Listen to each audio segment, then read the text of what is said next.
So previously we looked at the temple of Artemis at Corcyra and we noticed a lot of problems with trying to fill that awkward pediment shape. So for example, trying to find one coherent scene rather than lots of individual little stories, but also trying to get the proportions right so that we didn't end up with these huge figures at the centre of the pediment and the smaller figures in the corners. Well, the Temple of Aphaia at Aegina, which is what we are looking at now, we're looking at the west pediment, the earlier one, actually managed to solve that problem with a solution that we refer to as God presiding over a scene of violence. Because the god is a divine being, you would expect them to be bigger than the mortals, and therefore it makes perfect sense to have them at the apex. On top of that, a scene of violence allows for a lot of different poses, crouching, lying down, falling back, all of which solve that problem of fitting under the shape of the pediment. Now, what's really interesting about this temple is that the two pediments were made at different times. So the west is archaic and the east is early classical.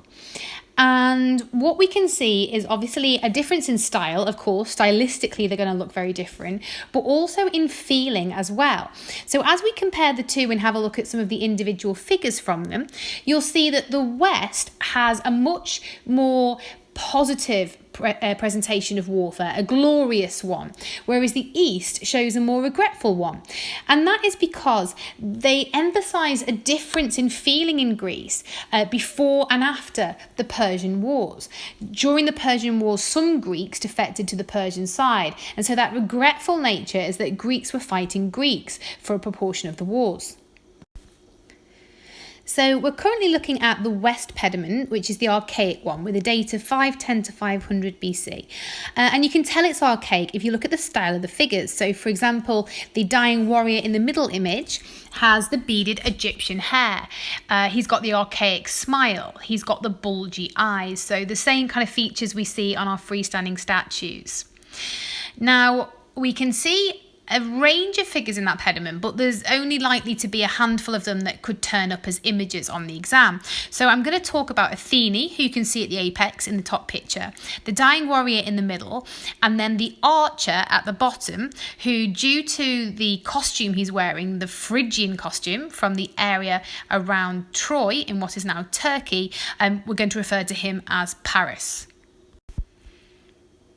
Okay, so the first thing to notice about Athene in that top picture is she's really quite static.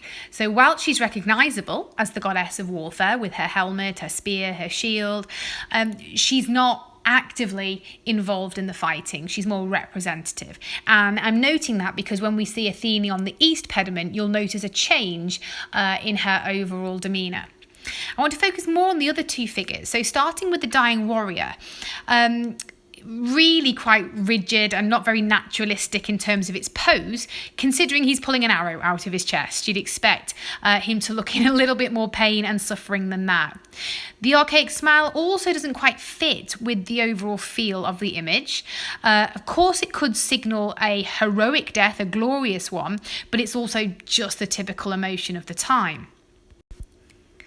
But the sculptor of the dying warrior isn't too concerned really with realism overall.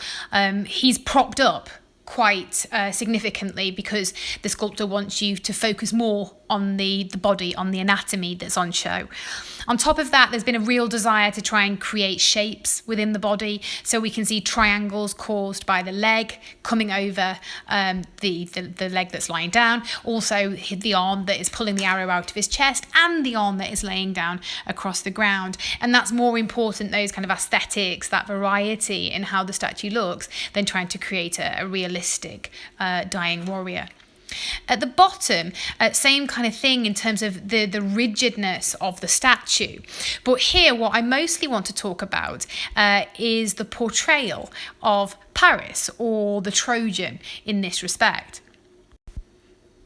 So if we look at the way in which Paris is about to shoot that bow and arrow, his arm's actually bent. And if anyone has ever had a go at trying to shoot from a bow and arrow, you'll know that you've got to keep your arm very, very straight. So he's not even firing the bow and arrow correctly. And this is going to be significant when we compare him to a Greek archer on the other pediment, which happens to be Heracles, and see how much more superior he is in his stance and his ability to shoot the bow and arrow. So this is the sculptor kind of passing judgment on the foreigner, on the enemy here, with how he goes about shooting his weapon. And just a reminder again about the unusual costume, this is linked to the fact that he's meant to come from the area of Phrygia around Troy. And it would have been very brightly painted. It wouldn't have been the plain white marble we're looking at now. And I'll throw up a photograph in a moment to show you that.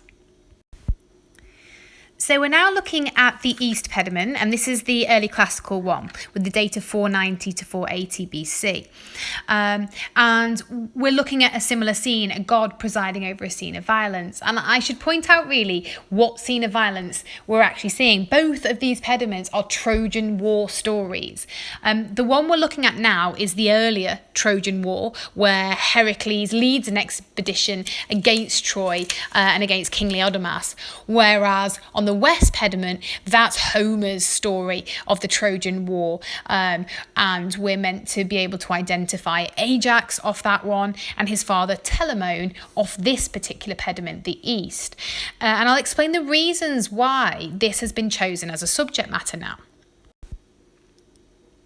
So these aren't actually the first set of pediments ever to be on this temple. The temple of Aphaia at Aegina was dedicated to Aphaia, a local nymph, and therefore there were pediments with stories of her mythology on there. But when the temple was damaged and was being rebuilt, they chose to replace those pediments with scenes from the Trojan War episodes. And the reason they did this was because they wanted to feature Telamone on this East pediment and Ajax on the West pediment. And that is because Aegina wanted to claim them as their local heroes. They actually came from Salamis, which is kind of equidistant between Aegina and between Athens. And with that bit of rivalry between Aegina and Athens, both were vying to have these heroes as their own. So this was a bit of a political statement from Aegina saying they're ours. Okay, so just to finish, I want to talk about how this pediment differs in style. So clearly with it being early classical, we can already start to see the severe looks on the faces of our sculptures here. Athene, even though there's not much of her, we can tell she has sprung into action on this particular pediment from the kind of the shape of her shoulders, from the part that's remaining, probably waving her aegis. She's actually part of the battle this time, trying to scare away the enemy.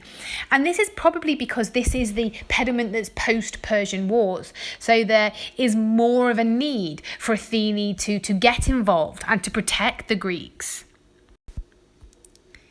If we look at Heracles, we should be comparing him with Paris on the other side of this temple.